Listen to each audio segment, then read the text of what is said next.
Hello, everyone. Hello. Simon Jacobson here to discuss how to become more secure.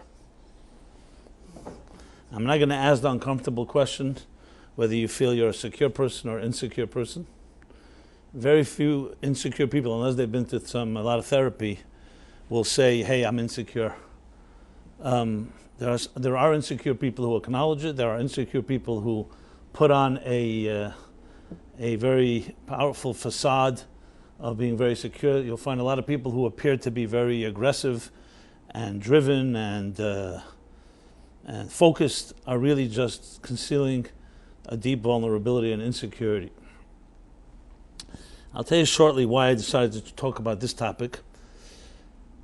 But before we do, let's just address this topic itself, which is, in truth, from a purely, I guess, philosophical, psychological perspective, how can one really be secure in a world where your future is always uncertain?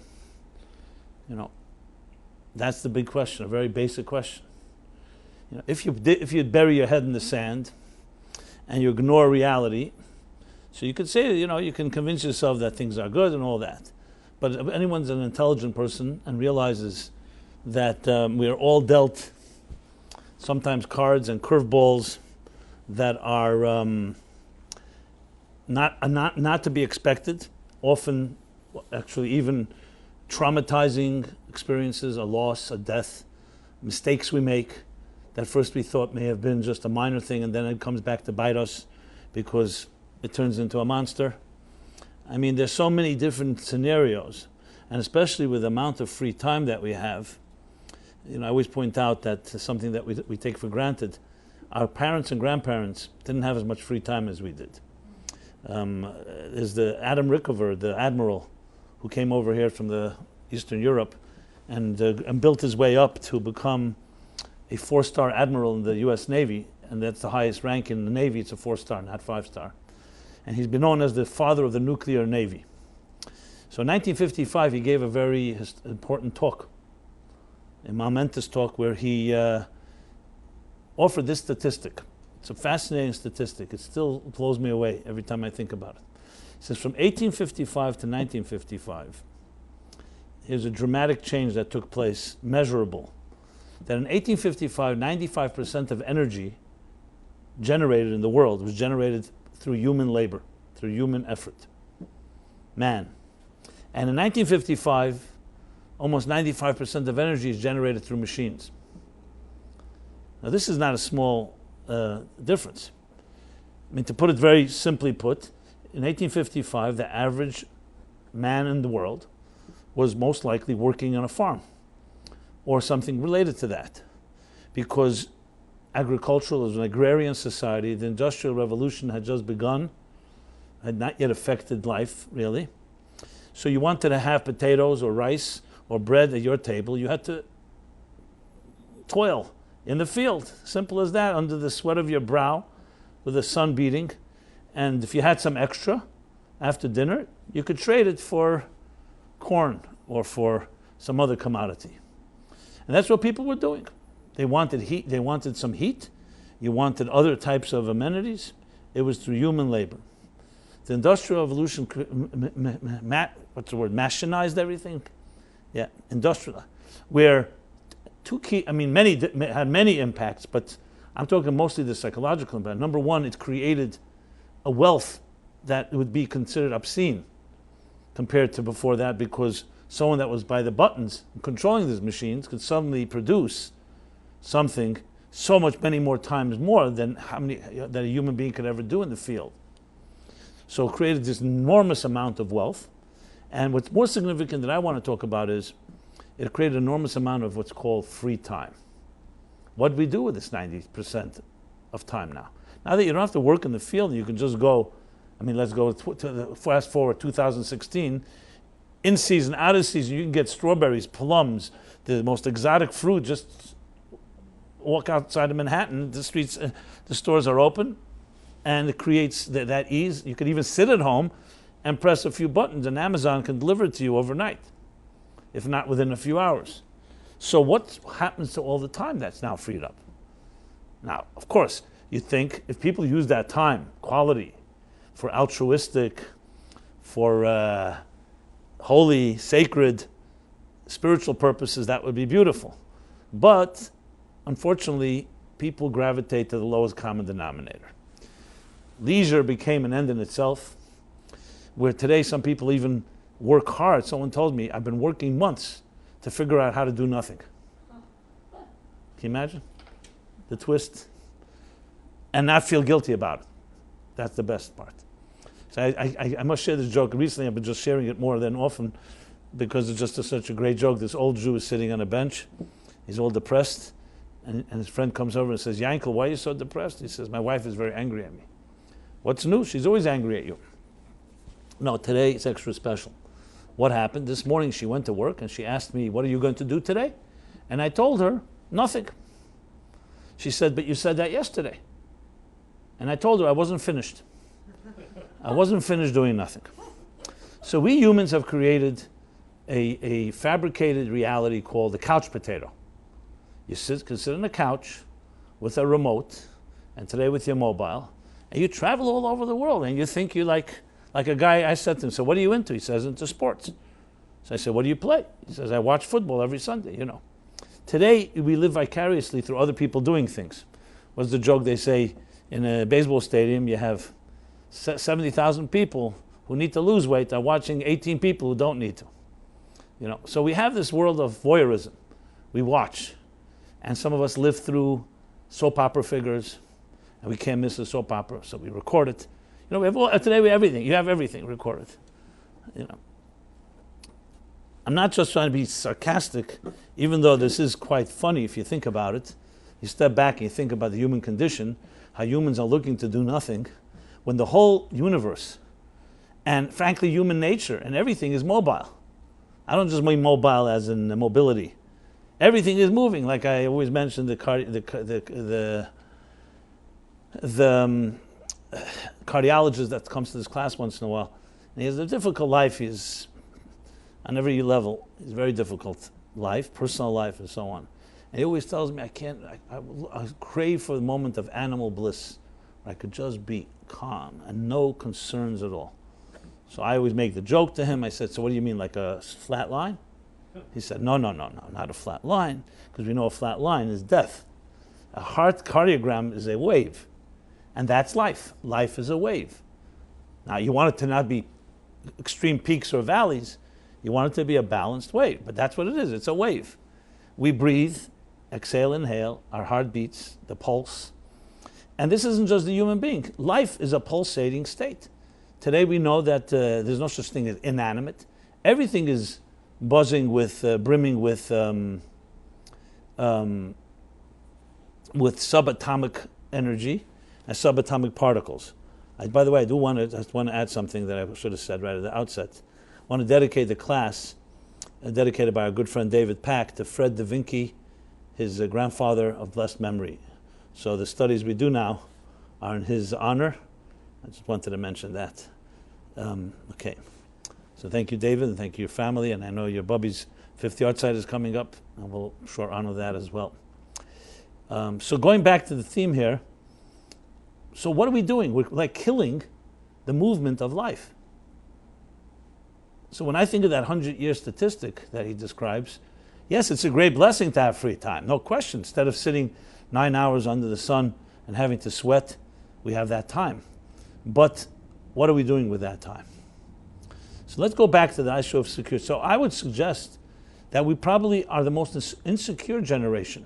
Even though we have all these freedoms, but when you don't use them in a way that's proactive toward higher goals, you tend to become, as I'll soon explain, more insecure. Why?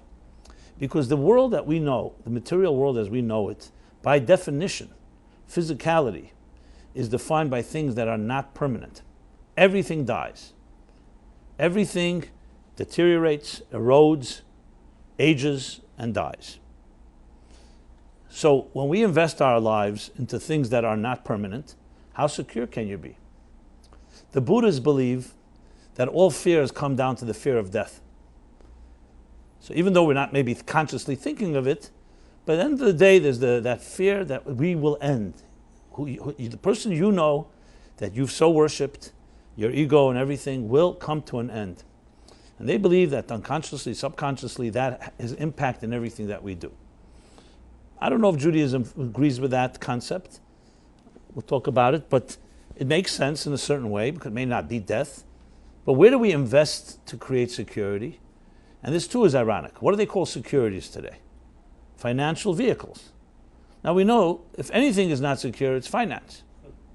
Because, number one, nobody can take their money with them to the next world. No one, no billionaire, no trillionaire, no pharaoh, no Julius Caesar, no Roman Empire. No one has figured out how to take your wealth to the next world. The pharaohs tried to create some type of immortality by burying themselves and burying their live wives and children with them. Little did it help. They just killed more people that way. Some people, I think, cryogenic freezing. We all have ways we're trying to search for the fountain of youth, immortality. But nobody has figured out how to take, and no, even the most greedy people do not say, put all my wealth in my grave with me, so I'll be there with me. Why? Because we understand very well it's part of this material world, and this material world is not a secure place. But the Prudential calls it the rock. And security. You want security? Here, buy this vehicle. And I remember I was once on a cruise. I was like a speaker on a cruise, a kosher cruise. So I snuck into the comedy show that the other side of the boat was doing, while the Jewish guys were listening to the chazanim, the cantors. So there was this Chinese comedian. I remember two things he said that were hilarious. He was talking about how America is weird. He says, America, the only place in the world, he says it with the whole accent, the only place in the world where you get a phone call. Are you in debt? You want to get out of debt? Take a loan. That was one thing. And the second thing he said was, you go out on a date, and the woman tells you about her different types of surgery, and plastic surgery, and liposuction, and that thing, and Botox. And then she says, but you know what I want? I want you to get to know the real me. Those are the two jokes I remember. I don't remember the rest of it. But the first one. So we invest in things that are not permanent. We all understand a very, very basic truth. The building we're right now sitting in, like any building that stands, has a foundation. Most of us have never seen a foundation. Sometimes you go to a construction site, you see it. It does not, and actually it's not very becoming. It doesn't look great. What is it? It's a concrete with a bunch of pipes running out of it. But this becomes the foundation upon which a building will be built. And without it, the building will not stand. But we don't live in the foundation. So we ignore it. But nevertheless, it's necessary. We live in beautiful rooms. I remember once I mentioned before you had asked me, I had worked for the Lubavitcher Rebbe for many years. I wrote his talks, but in this case, after he said them, not before. Which meant on Shabbos and holidays, we had to memorize hours and hours of these talks, because that you may remember. Because that's unique. I don't think anybody does this on earth, because we have technology today. Why use your mind when a digital machine can remember it all for you? So our phones and our audio recorders are smarter than we are in a way. They retain and we don't. But we have to use the human mind to retain. So there was a woman who was once by the Rebbe, and she was speaking. She was one of the Rebbitzin, so to speak, emissaries, shluchim, shluchot. They go out in different places. And the Rebbe was asking her about, are you partnering with your husband and doing this together? She says, yes, but I have to be honest. He gets all the compliments, and I do all the work. And people come Friday night. I work hard to prepare a nice Friday night meal. And I ask, and who gets the compliments? My husband. So the Rebbe smiled and said, well, that's because people are not really appreciating. But you have to understand this. We live in a superficial world. And usually when someone comes into a home, what do they compliment? They don't compliment what a powerful foundation this building has. They say beautiful paintings, nice furniture, a nice cutlery. Oh, they compliment the superficial furnishings. No one says, wow, this building must have a strong foundation. That the woman is the foundation of the home. The furnishings are superficial. They change. You can change them all the time. But that's what we worship. People worship what they see. They worship what they're stimulated by, which is the sensory world. So the Rebbe repeated again. He said they should definitely compliment you, but don't think them not complimenting you makes you less important. Now, the Rebbe didn't say this. I sometimes tell people, You have like the man wears the pants in the family, but the woman tells him what pants to wear. You ever hear that one? Okay. So getting back to the topic at hand, so the point is we live in a world that fundamentally, materialism by definition cannot provide security because it doesn't have foundational value. It itself is shifting. So it's like you holding on to something that's shifting and expecting it to give you some type of security. How could you expect security from a thing that's itself insecure? So of course it begs the big question, so how do we build security in a world like this? I think the answer lies within the question, but I wanted to just point it out. You know, it's like the guy that says, what are you doing for a living? What do you do for a living? He says, I work for my brother. And what does your brother do? He's looking for a job. You know? So you bind your destiny in things that do not have permanence. And since they don't have permanence, it inevitably cannot make you feel very secure. Which is why the famous rule that wealth and getting everything that you dream for is not necessarily going to make you a more secure person. As they say, if you enter secure, you may remain secure. But if you enter insecure, you're not going to become secure because you have more of something. Because if you have more of something, then you may just have more things you have to protect, and more paranoia, and more fears that it will be lost. As they say, mar b'nechas and mar b'daige, more possessions, more concerns. You know, you need an insurance policy for your insurance policy, etc., etc. The famous story in the Talmud, where Rabbi Yehuda had a good friendship with the Roman emperor, which was very good, obviously, for the Jews at the time. But the anti-Semites, of course, were always looking for opportunities to undermine this relationship. And so one of them, I don't know how it came about, but the king had a desire to reward his good friend, who was a good counselor of his and an advisor. So he sent him a substantial wealth, a substantial treasure of precious stones and so on as a gift. Rabbi Yehuda reciprocated by sending him back a mezuzah. A mezuzah, you know, a little scroll that you put on the door, that we see on many doors, the Jewish doors. Okay. Now, a mezuzah, a non-Jew could also have a mezuzah. It's not a problem. So he sent him a mezuzah. So one of the anti-Semitic advisors and ministers said, here's my opportunity. He says, look, you send him abundance of wealth that's worth who knows what. I mean, today's millions of dollars worth. And he sends you a paltry little piece of scroll on parchment, some letters. So the king summons Rabbi Yehuda and says, can you explain this? I sent you such a gift. What did you send me? So Rabbi Yehuda, in his wise way, responded. He says, you sent me gifts, beautiful gifts, but now I have to hire guards and all kinds of bodyguards and people to protect this wealth. And I sent you something that will protect you and your wealth, which was, of course, a powerful answer. You sent me quantity, and I sent you quality. Not to suggest that the gift that he sent him was not worth it. But now I have to protect it, because now that I have it, there are thieves and there are all kinds of other situations. Sir Moses Montefiore was a very good friend with Queen Victoria in England. And they were once having a conversation, and Queen Victoria, for some reason, asked him, Sir Moses, what is your net worth? He was a very wealthy man, and he was a great philanthropist. You know, you hear Montefiore hospitals in Israel. He essentially rebuilt the old city of Jerusalem and many other achievements that he built up in his lifetime. So he said, I'll have to get back to you. He comes back to the queen and gives her some number. And she looks at him and says, Sir Moses, you mock me. I personally know that you have far more wealth than what you just said. He said, no, Your Majesty, I told you the truth.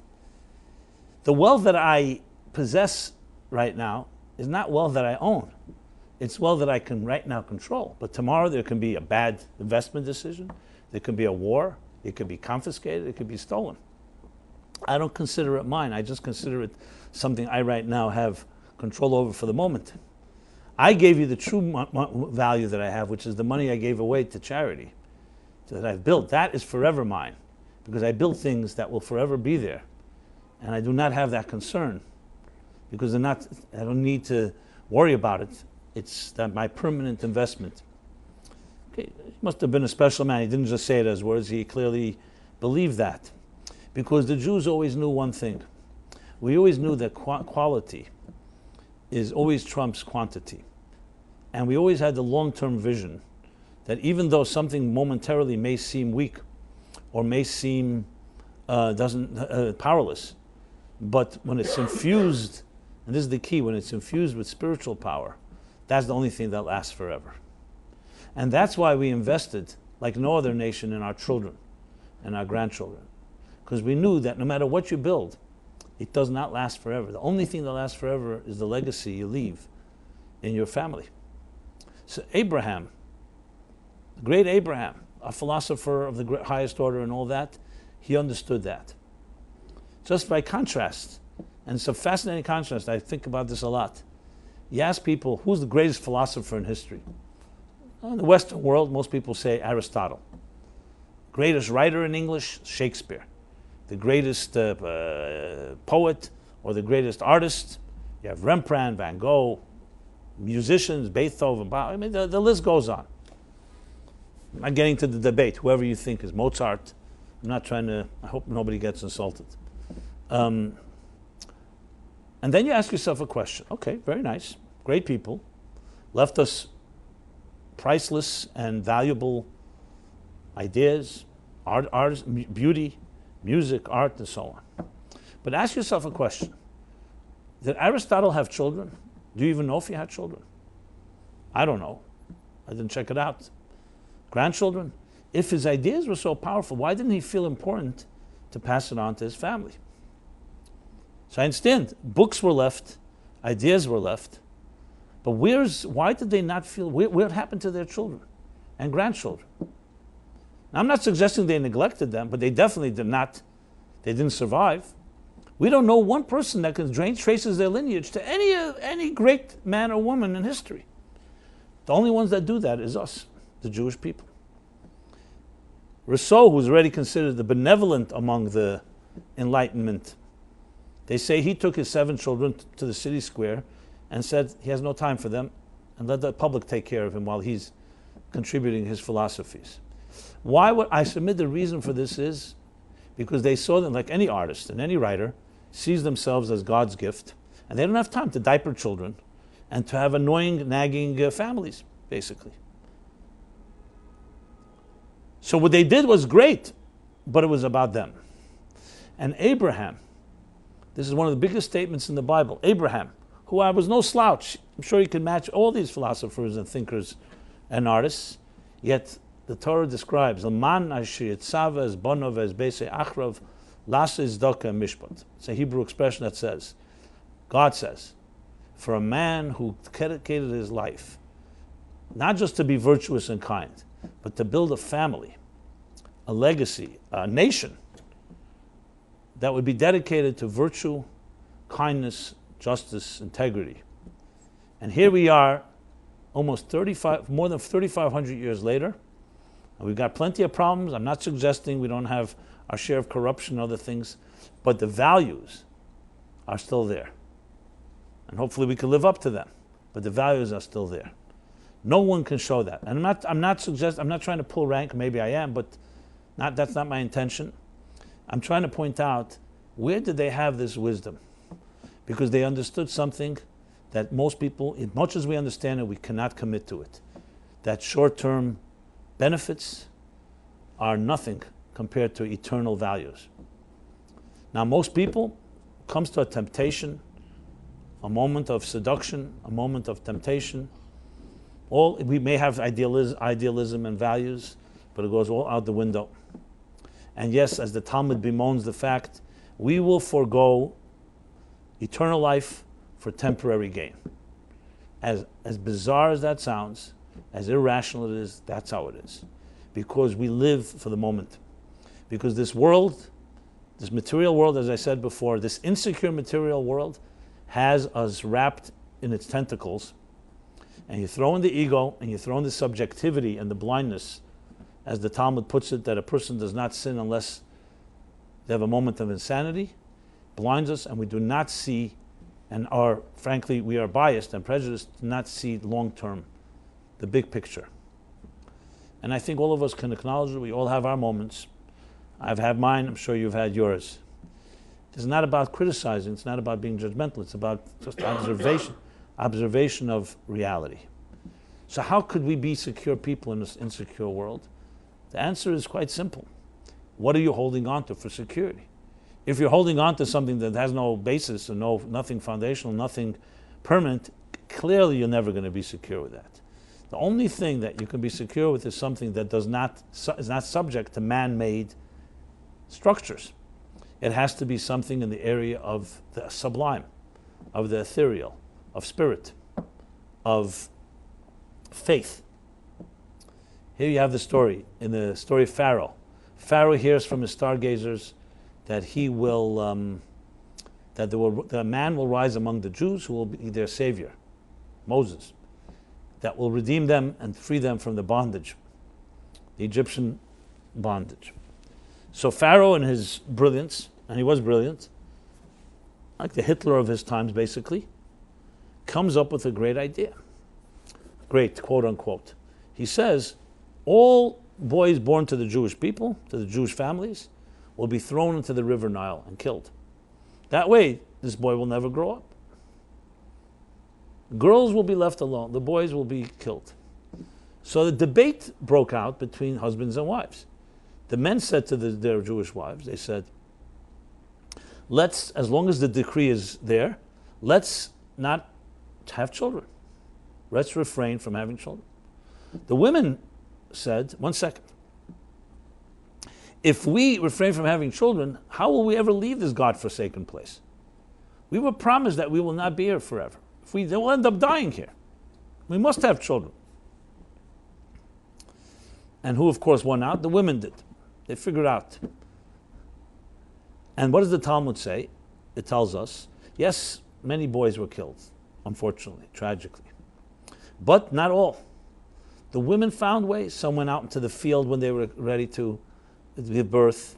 And of course, the one man that did count, Moses, his mother, Yocheved, ingeniously figured out, she built she crafted a little basket, waterproofed it, and put it on the edge of the river, the same river where these children were thrown in. She put it at the edge of the river, and she sent her little daughter, Miriam, to go watch over him. The Torah describes it in such a tender way. And then, of course, the daughter of Pharaoh is going to bathe, and she hears a baby crying. And the story is that she takes the baby to her home. She grows up in Pharaoh's home, under his nose, the man that Pharaoh feared so much, and tried to kill all the boys because of this man, grew up under his nose. That's the twist. So it did work. So what was Pharaoh's mistake? Now, obviously, the basic mistake was that he couldn't guarantee that every boy is going to be killed. That's on a basic level. His real mistake was every enemy always projects. When we think about our enemy, we think in our terms. What would make our enemy powerful? It can't be the women and the children. They can be subdued. They're weak. It can't be the elderly. It can only be the men. The men can bear arms and they can challenge us. He didn't understand, which thank God, all the anti-Semites in history didn't understand, that the power of Jews has nothing to do with brute strength and nothing to do with armies and weapons. It's to do with faith. And it's the women that had deeper faith than the men. That's why they insisted on having children. And that you can't fight faith with weapons. You can't throw faith into the sea. I think I shared a number of times. Elie Wiesel passed away a few weeks ago. Due to my father's relationship with him, so I continued the relationship. I once asked him, he was a man that made a decision not to have children, not to have family, until actually the Rebbe changed his mind in the 60s. And as he says, thank God that he changed my mind. Because he, as many Holocaust survivors, felt it's over with. I'm not going to bring a family into this world, into a world that could have done that, to kill 1.5 million innocent children. And a world that was so silent, I can't bring family into this world.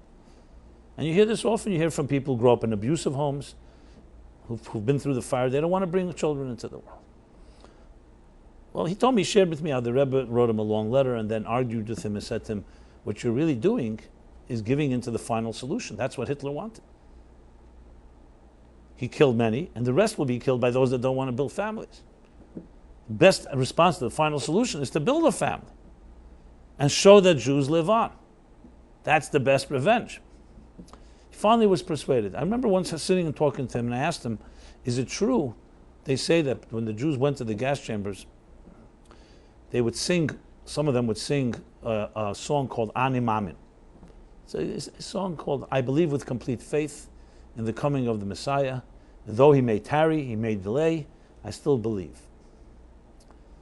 So he said, well, we were in the barracks. It was far from the gas chambers, so we didn't really hear what was going on there. We just knew.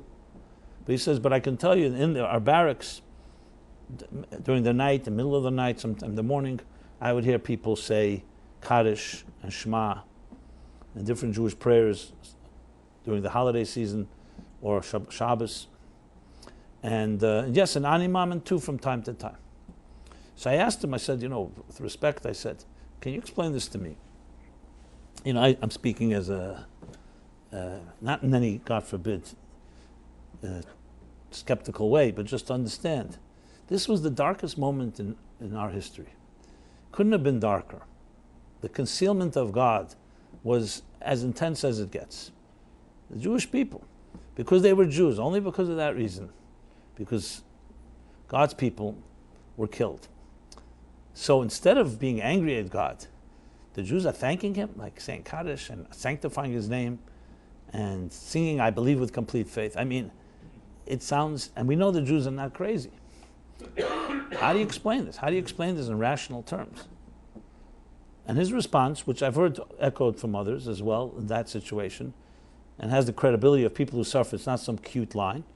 He said, look, you have to remember that, firstly, for Jews, the absurd is not irrational. Life is absurd, if not worse. And you have to remember what people were saying, Jews are saying, and as they've always said in history, you can take our bodies, but you can't take our souls. You can take our lives, but you can't take our faith. If it won't be us, it'll be our children. And if it won't be our children, it'll be our grandchildren. But we will prevail. So, I remember being in Berlin one Hanukkah, and I went to the, what do they call it, Brandenburg Gate there, whatever it's called, where we call him Yamach Shema, you call Hitler, would stand there. You see we have the videos, the visuals, the pictures of standing with his hundreds of thousands of Jugendrat, the legions of his, and would go on and mesmerize them and hypnotize them. And now, what's there where he stood? There's a Hanukkah menorah on Hanukkah. And the Christmas tree is all the way off to the right. So I asked the rabbi, tell me, how'd you pull that off? How'd you get the menorah in the center here? So he said he convinced the curator that for aesthetic purposes, the menorah in the center looks perfect and the tree there on the right, So this doesn't take away from the pain and loss, but who prevailed? Who is the secure one? And this is the rule throughout history. Mordechai, in the times of Haman and Persia, ancient Persia, was the only one refused to bow to Haman. And this, of course, infuriated him, and this caused him to conspire and come up with a genocide plan to kill all the Jews. And then because they were all in those 127 nations under Achashverosh's rule, from Haidu ad Kush, from India to Ethiopia, the whole Mediterranean peninsula, that whole area, which was where the major population of the world was. And so let's talk about, let's say, a modern day Mordechai. Let's say you're in an office and you have an employer who's the boss who likes that people bow to him. Every day everybody worships him a little. Not necessarily a big bow, but just you bow your head. And there's one obstinate Jew who just decides, I'm not bowing my head to this guy. And everybody, all the other Jews and others say, stop making trouble here. We need him. He's our boss. He pays our salaries. Why don't you just acknowledge him? And Mordechai refuses. And everyone's put at risk. Well, this is the secret of the Jew. As the words of the Talmud, or the words of the Talmud based on the verse, Avodai atem. God says, you're my servants. Lo yavodim la avodim. You're not servants to my servants. We don't worship men, and we don't worship man-made things. As simple as that. So when you think about idolatry, I always thought about, like, what's the big thing? Such a cardinal sin. You're supposed to die before you bow down to idol. Who really cares? Some people are foolish and they want to worship a stone, a tree, a star, or whatever. Okay, so they're foolish. They have a need for a physical manifestation of a deity. Why is it such a cardinal sin? It's a cardinal sin because it challenges the fundamental basis of everything. If you worship something that is created just like you are, you're basically worshiping yourself. It's like created. We say God created us in God's image, not God is created in our image. If you create a God in your image, what's comfortable to you, basically nothing can be trusted because there's nothing eternal. Everything is created. Everything created has a beginning, as an end, is mortal. So you're worshiping the mortal that looks a little bigger to you. Essentially, it's worshiping mortality. It's worshiping something that's false, that does not have any real value, permanent value. And if there's any need for God, it's the idea that there is something permanent. And I don't have a better way to put it. If your children ask you this basic question, why should I be a good person? I see people who are not so good, and they get away with it, and they're successful, and they're respected, and they're wealthy, or whatever. And at the end of the day, when we all die, the same worms will eat us all, the good people and not the good people. So what difference does it make? Our children ask this question. Ask yourself this question. I've heard many answers. I don't know what answers you come up with. Usual answers are, because it's the right thing to do. Because it feels good. It may be a little uncomfortable, but it feels good to be a good person. It's what God wants you to do. These are the usual responses. Okay, the fact of the matter, however, is they usually don't necessarily successfully persuade somebody. The proof is in the pudding. Look around. What's the real answer? What's the answer? And the answer is, the one only answer that to me it's ever resonated is because your good deeds do not die. That what you do, what's good, is forever. It's permanent. And the prices that our grandparents paid, whether it was in Egypt, whether it was in Persia, whether it was in Babylon, whether it was under the Romans, or is today, does not die with them. That would be a disgrace to believe that the prices they paid to be good parents, to be good people, to fight for virtue, dies. That never dies. Because it connects to what's permanent, it connects to what is godly. And though their bodies may die, their actions do not. And the spiritual energy that's released through their commitments lives on forever and has impact on this world. And the best proof is, look, we live in a better world than it was hundreds, thousands of years ago. Still our challenges, we have individual challenges, but it's a more refined place. It's a more charitable world, it's a kinder world, gentler world. We still have our choices, but on the collective, even with what's going on today in Nice, the tragedy last week, and the killings here of the police, and all the other discord, the Muslim terrorism, and all that we're witnessing, it's still, relative to previous generations, less war, less crime. And we live in a humanitarian world. We live in a world that charity, billions and billions of dollars of charity is given. We may not always agree with the causes it's given to, but it's given. I remember when Haiti had the earthquake a few years ago. What'd you hear? How all the countries are competing how to help them. If you're a student of history, you tell me what happened with earthquakes a few hundred years ago, only a few hundred years ago, let alone thousands of years ago. When the volcano erupted in Rome, or the earthquake in Greece, what do you think happened? It destroyed their empire. All the neighboring countries raped and pillaged and took advantage of it. And here, everybody's competing. Why are Americans not yelling? Why are our tax dollars, our hard-earned tax dollars, going to help Haiti? What do we have from that country? But because the climate has changed. There is an attitude. Again, I'm not suggesting we're in a perfect world, and individually there's plenty of greed and plenty of corruption and plenty of selfishness. But there are shifts. It's not really, I don't want to focus, I'm going off on a tangent. I just want to go back because there was a belief that some things do not die. So Mordechai did not bow to Haman. Of course it was creating discomfort for some people. And it almost killed all the Jews. But you know someone? Haman's grandchildren, you know where they are today? The Talmud says their students are in Bnei Brak studying Torah. They became converts. And again, just like with all the others, we don't know the grandchildren of Achashverosh or Haman. They're all gone. But here we are sitting in this room right now, and thousands of other rooms like this, and we go to synagogue, and we pray, and we study, and we know who our ancestors are. And yes, 6 million Jews were killed, and they don't even have graves. We don't even know where they are. But they did not die because we retain and maintain their legacy. And we feel that responsibility. So therefore, there are things that are secure in this world.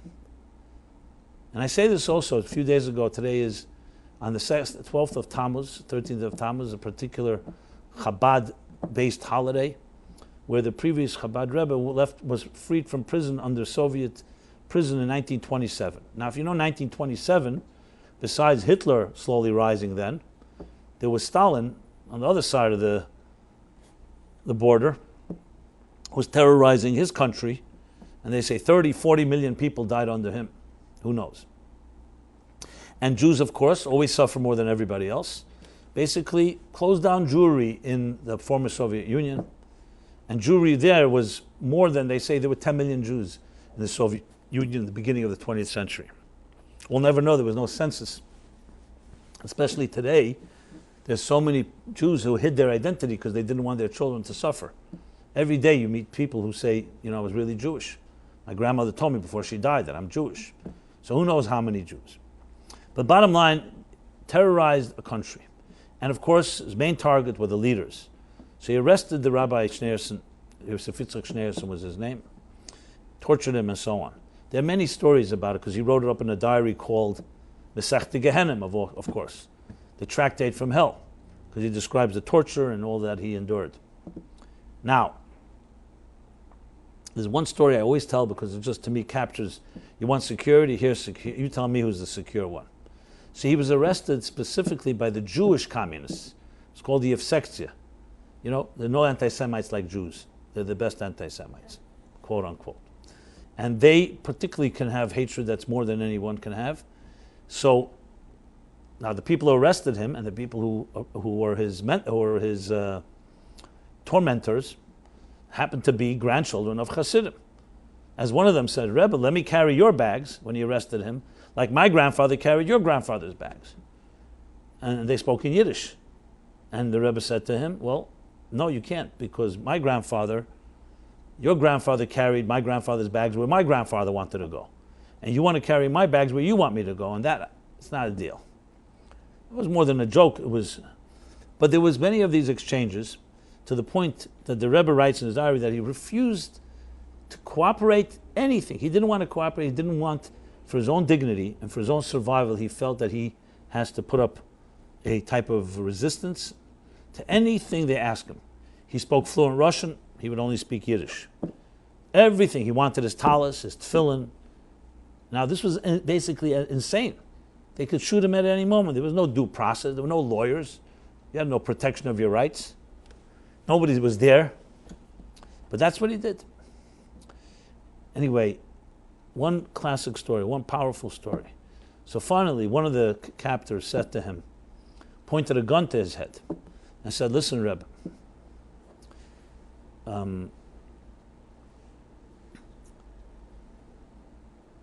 this pistol has changed many a mind. So the Rebbe looked at him without flinching and said, this toy, this tzatzke in Yiddish, this toy could frighten someone with one world and many gods, but not someone with one God and many worlds. You think about that. So the guy responded to him, Rebbe mivzen vervet esfir. He said, we'll see who will prevail.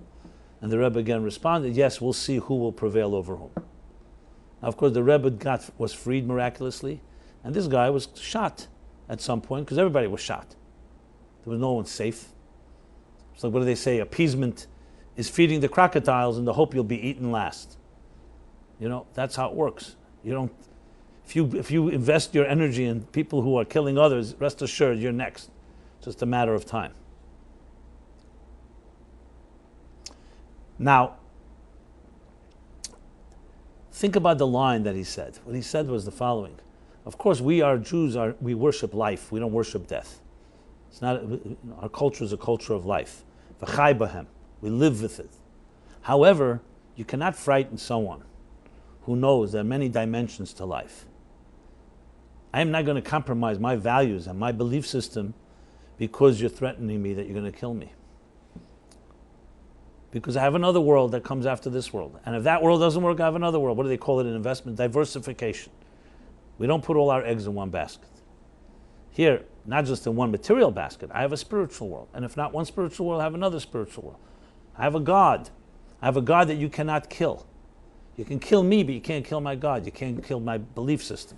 And as I said before, if it won't be me, it'll be my children. If not my children, it'll be my grandchildren. How could you kill that?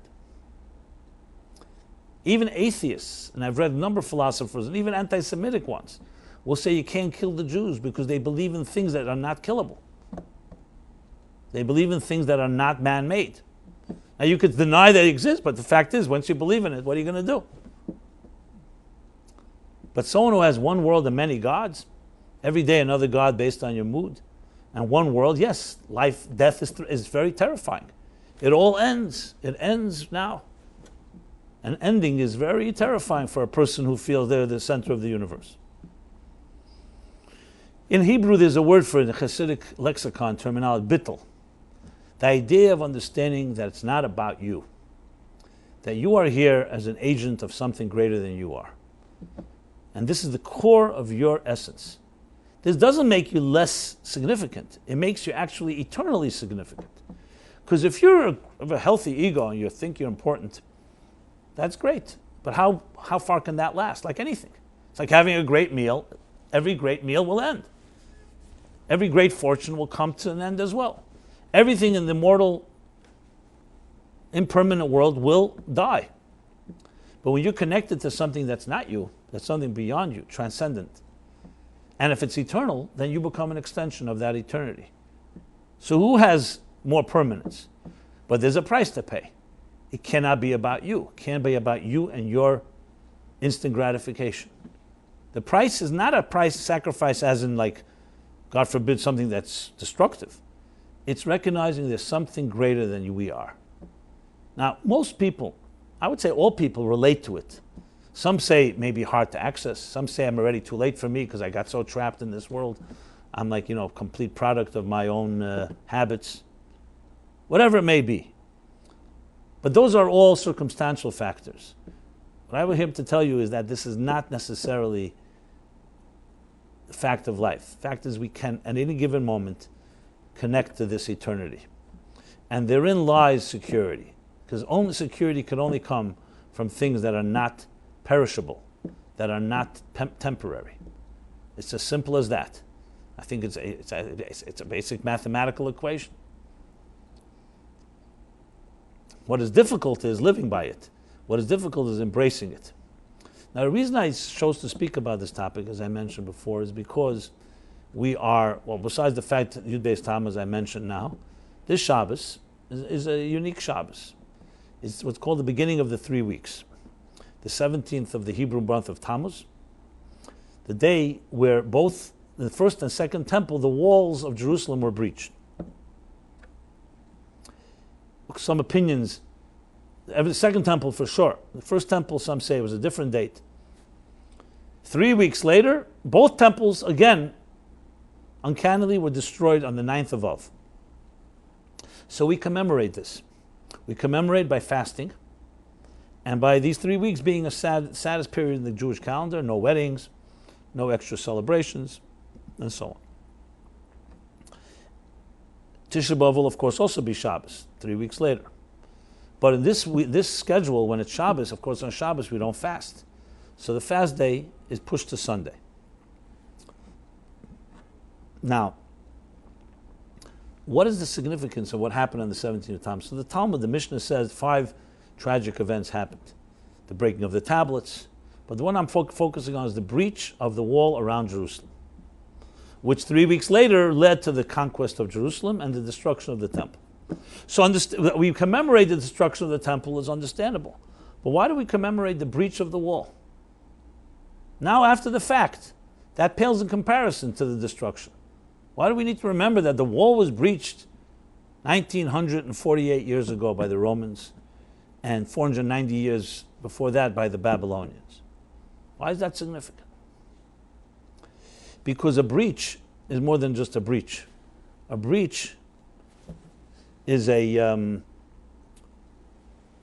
opening, it's a crack. It's like a warning that something is coming. And if you do something about it, you can perhaps stop it from happening.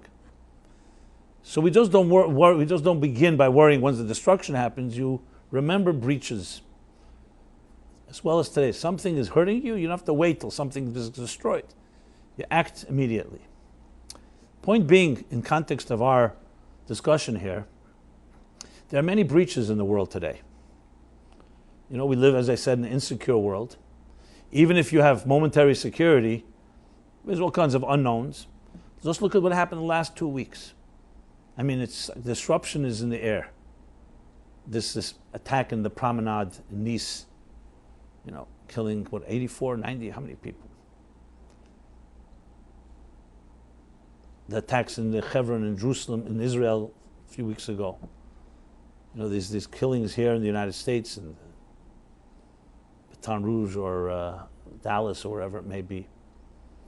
And you have disruption in every area. You have disruption in the political system in the United States. No matter how you twist and turn it, it's definitely unprecedented. You have the European Union being breached by Brexit, the attempted coup in Turkey, what's going on in Syria, what's going on in Iraq, in Iran. I mean, start listing it all. As I said, it's still relatively more peaceful than it's been in past history. But you know, you start thinking about these things, it can shake you up. And we don't need to remember 9/11 happened here, and everyone knows it's not like 9/11 can't happen again, God forbid. Thank God it didn't happen. Because we have a Muslim population of terrorists. I didn't say all Muslims are terrorists, but the other way around, all terrorists are Muslims. And they're not a few hundred. And look what's going on. ISIS, whether the name Hezbollah or Hamas or Iran-sponsored. The Middle East, Europe are going through tremendous changes. So when you see these breaches, they can be very terrifying and can just feed into the insecurity that our lives we have anyway. So some people say, well, we have technology to counter that. Well, technology can also work the other way around. Technology accelerates all the news that we get. And when things are insecure, you get a lot of insecure news all the time. You know, beaming at you, streaming at us from every direction. And if you don't have a solid center, it's very easy to get lost in the deluge of all these forces. On a subtle level, technology, I'm not going to compare it to the other things, technology has many of us enslaved, let's be honest. We're now addicted to our phones, to our texts, to our social media. It offers a lot of benefits, but again, it all comes down to if you're not a secure person, all these things are not going to give you security. So insecurity today becomes far more magnified and amplified by all our gadgets and machines, ironically. So we look back in history almost 2,000 years ago, and we see the walls of Jerusalem were breached. Many things were breached. It led to destruction. It led to a nation, Jewish nation, who had all these eternal values I'm discussing, but basically now they're all coming and exiled from their homeland. And until recently, we had no nation, no country. And we wandered from one nation, from one empire to the next, at their mercy, exiled, persecuted, overtaxed, murdered, everything that has happened to us. So what do we look at? What do we learn from these breaches? And we're still standing. We're still here. Maybe limping, maybe wounded, but we're here. How is that possible? I hear the Dalai Lama, people come to see him if they're Jews. He always asks that question. How did you, a nation without an empire, without wealth, without an army, make it? Through thousands of years of such oppression. It's almost mind-boggling if you think about it. His question, of course, is also personal because he's dealing with a Tibetan exile and he's wondering what's going to happen to his people in the years to come. And he respects Jews greatly, I hear, because he respects their longevity, respects their... But he understands the secret, and the answer is very simple. When you have a spiritual, eternal foundation, that can never be affected. But here comes the biggest irony of all. We had that connection more when we were oppressed than we have it now in our comfort zones and our freedom and our, going back, our free time, leisure. The enemy today is apathy. The enemy today is the complacency that comes from all these comforts. So think of the irony. My grandfather was a Georgian Jew. So my original name was Jacobson. Georgia as in not Atlanta, Georgia, as in southern Russia, Georgia. Gruzia. I hear from my cousins who lived there until recently that Georgia was, interestingly, because it was nested and was not a strategic area, was left alone. So you had a very pristine and almost like a fossilized Jewish country there, almost like Yemen was until the mid-20th century. And they were there, and they had a very strong Jewish tradition going back almost 2,000 years from the first temple. So I said, what happened to this community? He says, well, now it's no longer existent. I said, explain that to me. 2,000 years of persecution, it was intact. And now when there's the freedom, he says, yeah, that's the interesting thing. Now, it wasn't destroyed by any enemy. It was the freedoms. They can go to Israel, and they could leave. And they did. But I think about it because, God forbid, we're not talking about turning the clock back. What I am saying, however, is this. That we have a war to be fought today, and the war is our own enemy within, our comforts. The options we have. We have all the options. And when you have all the options, unfortunately, it gets much more difficult. Because now the focus is not going to come from an enemy that tells you, be a Jew or die. No one's telling us that. Today you have to say it to yourself. So where's that sense of urgency? That sense of urgency is not coming from without, it has to come from within. It has to be compelling. And sadly, that's something we're not succeeding at, which is why our children don't feel compelled. No one's compelled by something that's not passionate. We have much more passion over sports than we do over spirituality. We have much more passion over entertainment than we do a Passover Seder. So even if you have a nice Seder and you're a good, healthy family, what do you think, our children don't see this? They see where we get excited. People are far more excited over their sexual lives than they are over their divine lives. Now, I'm not saying this as a reprimanding. I'm just saying, not because we don't have the option, but it's so easy. We have so many options, so it's so easy to gravitate to the, as I said, the lowest common denominator. So the bottom line is this. Everyone at some point in their life has to step back and say, okay, what is it that I'm leaving in this world? What will be the mark? And when I think about it, about the generations past, our own grandparents, everybody here has, I'm sure, unbelievable lineage, people who paid heavy prices wherever your ancestry goes back to, whether it's Sephardic countries or Ashkenazi countries or Eastern Europe or Central Europe or Russia. And it's, I mean, maybe the word disgrace is maybe too weak. It's I would say it's embarrassing if we had to stand before our great-grandparents and say, you had nothing and you left a legacy. And we have everything and we're not leaving a legacy.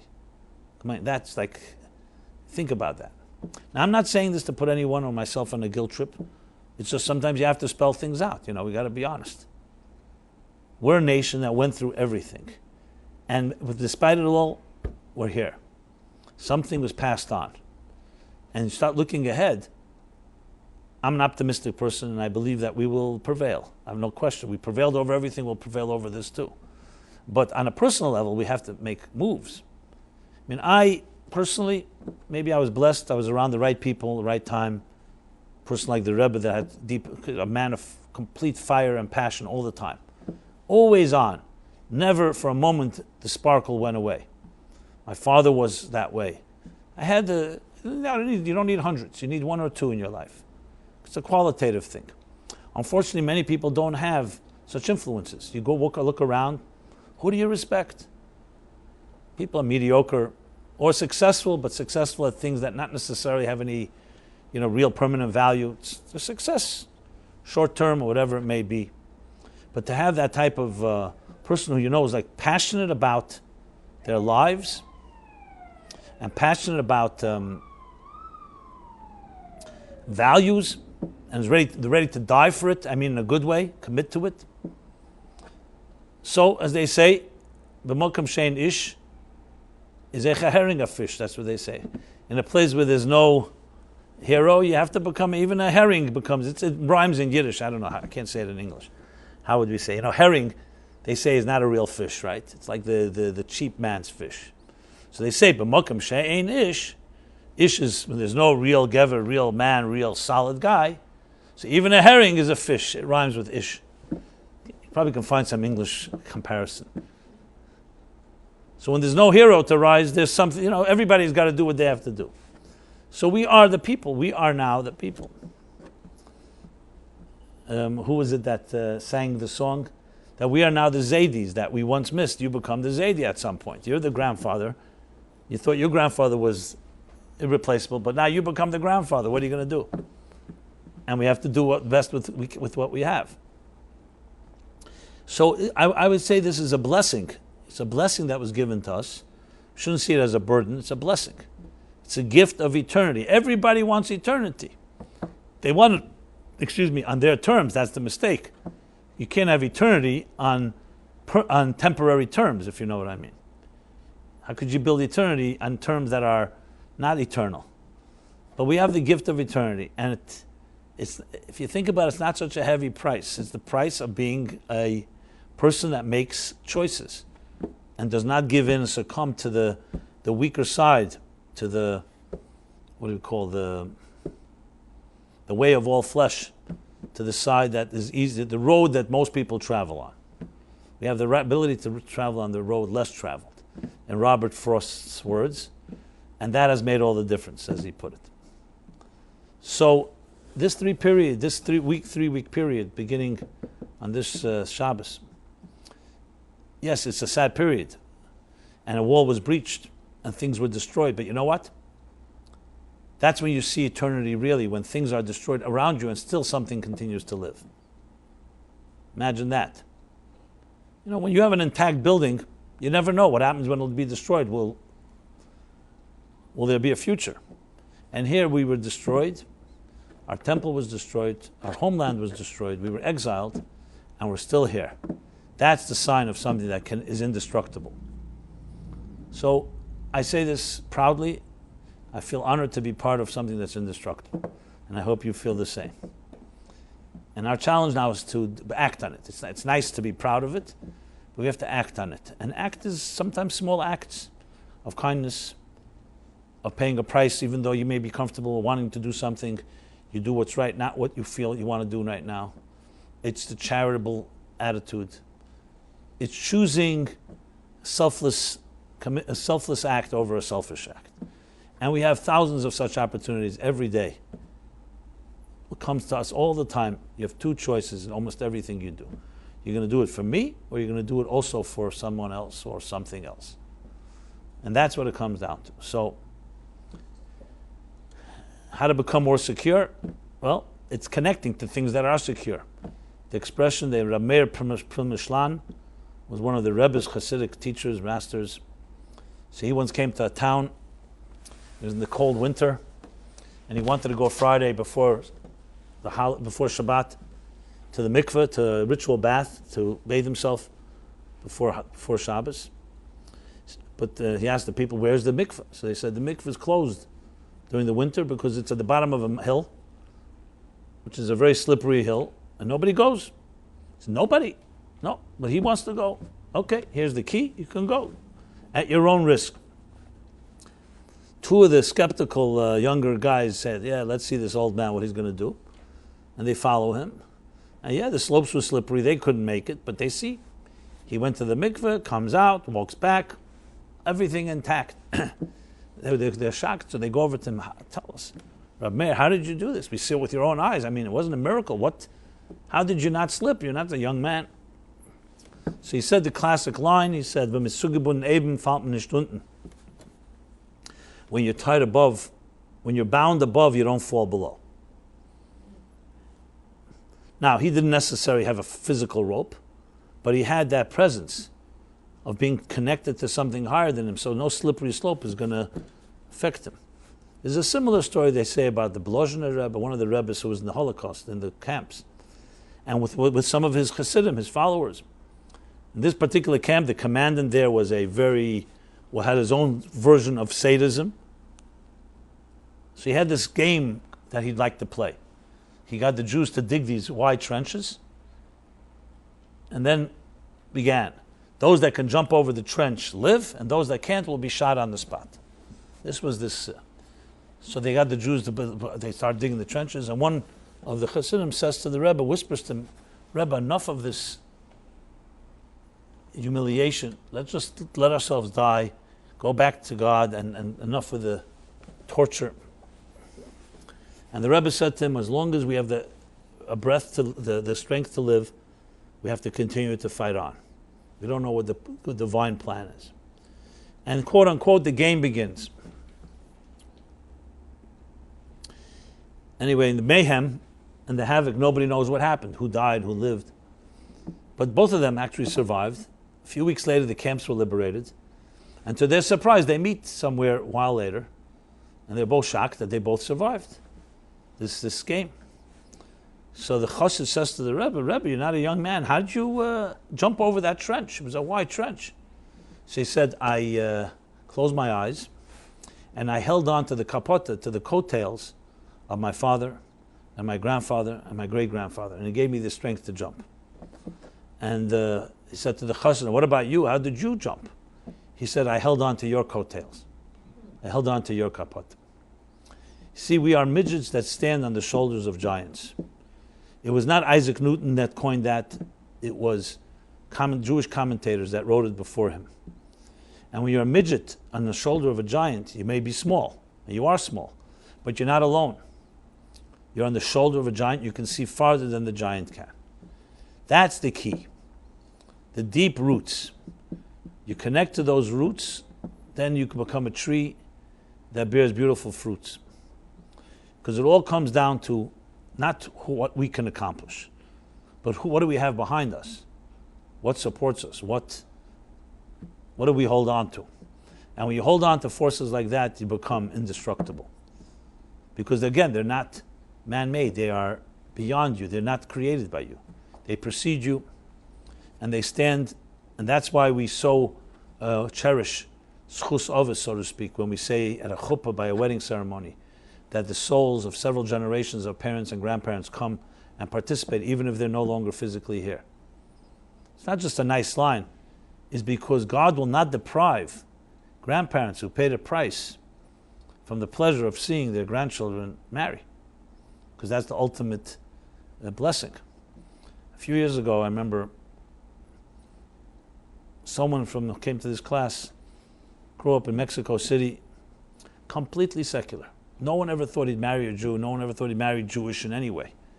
Anyway, God has his ways. He met someone from Sydney, Australia.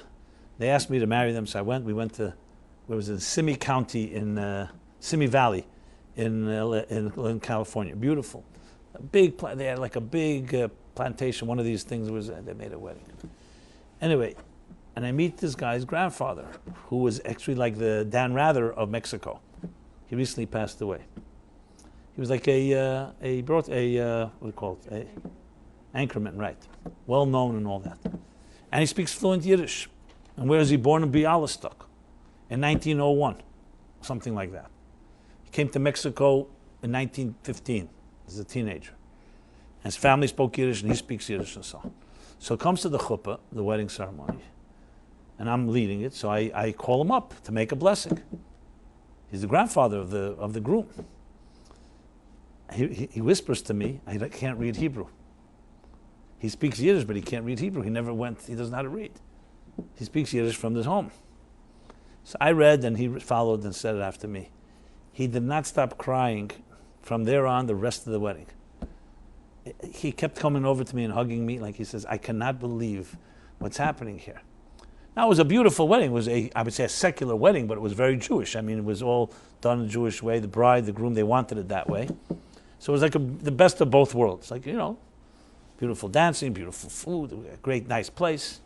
But he couldn't believe it. He says, that I said, when I came 1915, 1916, I was sure that my children, my grandchildren, there would be no more Jews in this line. That I'm standing here under a wedding canopy, almost 100 years later. When I met him, if he was born then, the wedding was around 5-6 years ago. He wasn't 100 yet, so he must have maybe a little later. Maybe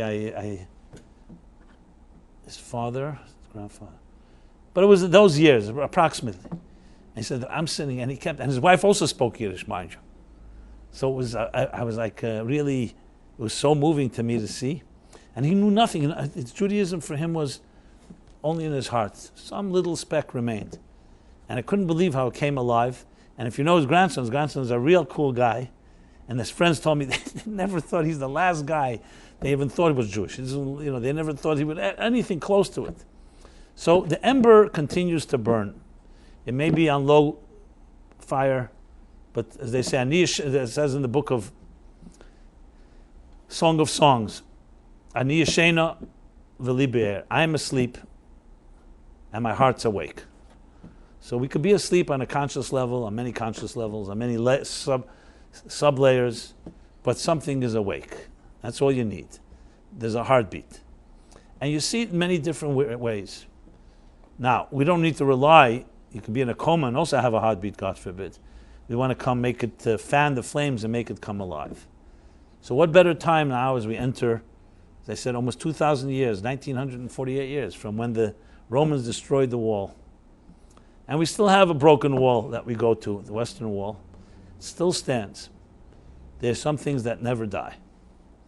And that gives us the hope and strength that we can build security. But it's never going to come from materialism. Never. God bless everyone with a lot of wealth and a lot of material. But don't ever worship it. It's a means to an end. It's never an end in itself. That's the wisdom you have to have. So we don't believe that poverty is a blessing, as Tevye sings in the Fiddler on the Roof. But don't think that wealth is the secret to success. Wealth is a powerful tool chest, powerful means. You can do great things with it. It gives you comfort. But eternity comes from something else entirely. So God bless everyone to find that eternal spark inside of you. Hold dearly onto with your dear life, because these are the things that are ultimately our salvation. We don't have to wait for dark moments to access it. That's the key, is to access it when things are going well. You don't have to wait till you hit rock bottom, so to speak. So God bless everyone. As I said, this 17th of Tammuz is Shabbos, so there's no fast. Hopefully, Mashiach will come and we won't have a fast on Sunday either. And it'll be Yohavchu Yom HaMelu, that these days will be transformed to holidays. And all the breaches, personal, collective, will be turned into great cracks, as Leonard Cohen sings, the cracks that let the light in. A great new light. For a chick to come out of an egg, there has to be a crack. Cracks can also be, breaches can also be openings to greater and higher experiences. And that's why we say the third temple will be indestructible, because once you have gone through all that we've gone through, there comes a point where it cannot be destroyed again. So we continue this journey week after week, every Wednesday. Next Wednesday we shall continue this journey, and please stay in touch. If you have not left your email address, please do so.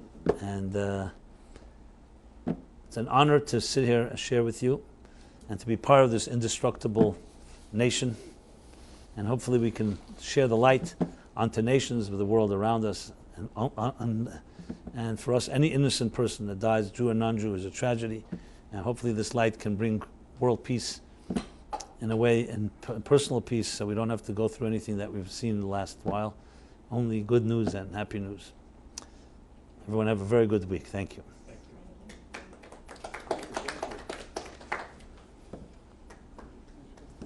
Yes.